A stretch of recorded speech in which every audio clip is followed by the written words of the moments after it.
Town.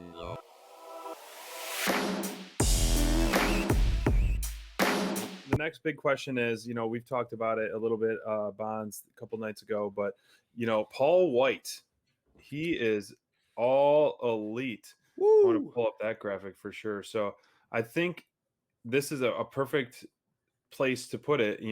We'll find out a lot more on the 15th. Or wait, is it this? When are they doing He's gonna be announcement? on Wednesday. Yeah. Okay, on Wednesday we're going to find Yeah. out more. Yeah. So Paul Wight, aka the Big Show, is all elite, and that is ginormous news. Not just because he is the biggest wrestler on the planet right now, biggest athlete. Yeah. world's biggest athlete for sure. Yeah. But I think this is very intriguing because if you read the press release, not only he's going to be the commentary on the new show on Mondays, but they didn't rule out an in-ring return. So, we had a nice comment that if Cody was hurt, then you can have, this is your perfect replacement. We talked about a few Friday Night Flights and fights ago, how Cody, if he was actually hurt, which we believe he's not hurt because he's still advertised for the upcoming pay-per-view. Yeah. In the ladder nice match. Job. Nice job. So I don't think they would give that. It seems like kind of too big of a swerve to be like, oh, he's hurt from a previous injury. Why would you book him at the pay-per-view as well, like back to back? So it seems like he's fine. So, but Paul Wight, Bonds and I were kind of going back and forth. We tabled the idea. If he were to be an in-ring return, would he be a singles or would he be kind of like the typical veteran where he's, the mentor essentially for a up-and-coming star? And if he's that, who would it be? Okay. Who would you pick him as his, partner, whether it be a tag partner or his mentor or manager? Yep. Who would you see that in AEW right now on the roster? Yeah, I heard you guys kind of chatting a little bit about that, and I think it's one of those things where we let's talk about it in an environment like this where we can just bounce things off each other. Sure. The first thing that I want to throw out there is something kind of cool that I noticed that somebody posted out there in the Twitterverse, and I apologize for not giving you credit for it, but that Paul Wight could become the first and only person who could become the ECW, WCW, WWE, and AEW World Heavyweight Champion. He could be the only person to ever be able to do that. Was Jericho WCW champ? Yeah, but he was never ECW champ. But he was in ECW, right? Yeah, but he was never ECW Heavyweight champ. Big Show, Paul Wight, the Giant, whatever you call him over the course of his career, you could that is a really amazing wow. That is that's kind of humbling. Like, holy smokes, that's amazing. So if he could do that, what a legacy he would build for himself. That is something incredible. The man already has a great legacy, and I think that's what I love about AEW is that they recognize that legacy equals nostalgia. Legacy equals memories, right? So we have a lifetime of memories with some of these characters. And it's great to keep them around, right? Yeah. But you don't have to have them wrestle all the time. Like the WWE did that with The Undertaker for a long time, right? And the difference between what AEW is doing and what the WWE did was that they have their veterans paired with young talent that is building the next generation. WWE, I watched countless times. They could have made Bray Wyatt. They could have made Bray Wyatt with a beat you don't there were so many opportunities that WWE's had to use their veterans to be in tandems to allow the spotlight to shine on the younger generation. And you see AEW's doing that. Like Jericho we could talk countless times. Jericho is with MJF. We could talk all about that. So the importance of what I think AEW is going to do here is they're going to definitely utilize Paul Wight's personality and talents and knowledge and experience in this business to help the next generation and the future of this company, because AEW is young, dude. Tony's young. Tony could do this for another 30 years if he wants to, right? and he'll have plenty of money to do it. He'll make all of our dreams come true. He already has in 2 years. Think about how many dreams he's making true right now. So Paul Wight is a great addition. For me, I heard you guys debating, would you put him with another big man, or would you put him with maybe Marco Stunt, a small guy to kind of help get them over? Marco Stunt is what you said. Like I that don't would really be, believe Marco Stunt to be paired with him, but Marco's doing his own complete thing. opposites. He actually, dude, like let's stop. That Like was a great promo let's this week. Marco, like that promo that he cut, like he was spitting fire. Bro. I loved it. He was the most impressive of that whole on both teams, man. He was surprising. Hey, whoa! No, hey, I heard. Don't talk about Dax and Cash that way. So well, let's smack those glasses off your face.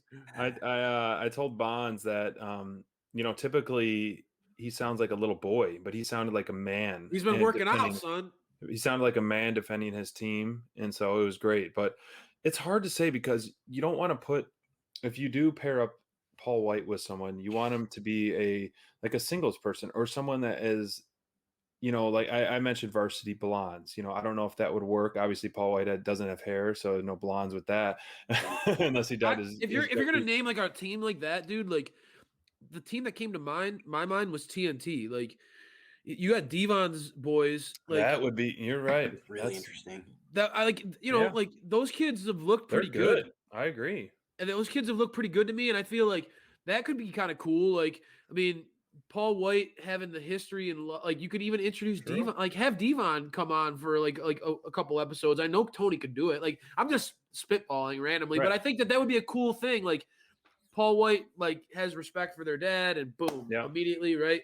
And those guys could be some bad dudes if they had a guy like Paul Wight backing them right. up. But if you're talking singles, man, is that tough? There's nobody that jumps out on the roster. I feel like, he's definitely going to interact with Matt at Hardy at some point. I think that you're going to play off of those interactions. So that he's going to interact with him at some point. And probably he'll flirt with being heel or face, which is something that he does so well. Right. But I think that the best thing about it is going to be his addition and commentary. I'm looking forward to hearing his insight and analysis. I think wrestling benefits when you have good commentators, good personalities. Like he's a great personality. He can carry himself like outside of the ring.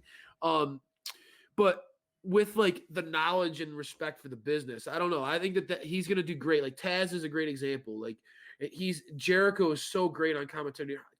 How many times do we talk about how much we love hearing Jericho special and not like commentate? Like, so you get even on NXT, like Wade Barrett is great on NXT, in my opinion. I think that Wade Barrett's great.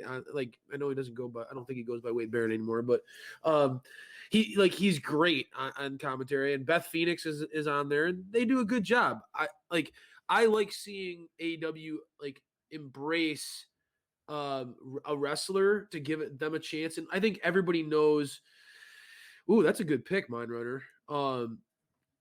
That's a great pick. I think everybody knows Booking JR. by Mindrunner. The guy is creative genius. Got to give the people what they want. So I honestly think that like this is also a big money move by Tony, like bringing big like Paul Wight in and seeing like, okay, JR is not going to be around for the next 3 years, right? I think this is his window here at AEW. I think that's fair. I think even he would say that, right? You got to retire sometime. You got to start finding who your next generation of commentators are, and if you're going to expand and get more shows, you need to like Excalibur can't be the guy who's going to do Japan and this and that and this.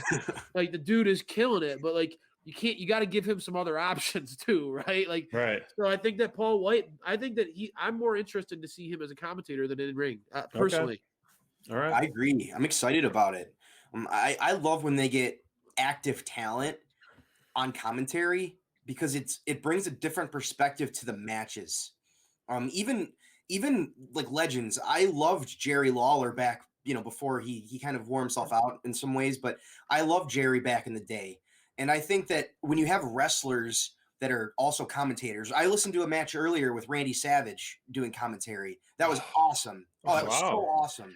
Jesse Ventura was awesome too. And dude, there's just so many, and it's like you get these guys in, and they have big personalities. Like Big Show has a great personality, and so you get him in commentary. And I think that what you're saying about JR is true, Mike, because they're kind of testing their waters with some guys. You see Taz doing commentary once in a while. You see Chris Jericho do commentary once in a while. Ricky Starks does commentary on Dark, and he's young. He's not even 30 years old. And he's doing commentary. They have a lot of guys that they can kind of, they're testing the waters with, I think. And it's entertaining and really good, and it gives them a different voice. You're not seeing the same people on commentary every week, and it doesn't get stale that way. Bro. Big Show, I think that'll just be a great addition to the commentary team. And whether or not he wrestles very much, that's, I don't necessarily want to see him in the ring all the time. If he wrestles once in a while, that'd be fine. The guy's pushing 50 years old, so I don't think that's probably smart to have him in the ring all the time. But he's not Chris Jericho. He's a bigger guy. It's harder to wrestle when you're that tall, you're that age. You know what I mean? So I totally get that. But I think on commentary, that's a great choice. And I think that was a really savvy pick by Tony. Very savvy pick. You can really have him, if he wants to go heel, he'd be great at selling and really establishing someone as a pure dominant. If like for some reason Lance Archer, which he's a hot topic of Dynamite Download, if he punched Jake the Snake in the face, knocked him out, and took Lance Archer's, took him over his spot as Lance Archer's mentor. Well, no, I wouldn't say that. No, you have Paul White match and Lance Archer take down Paul White to really continue to elevate Lance Archer as a pure dominant big guy. Pretty cool. That's how I would book it. I don't think Lance Archer needs a manager anymore.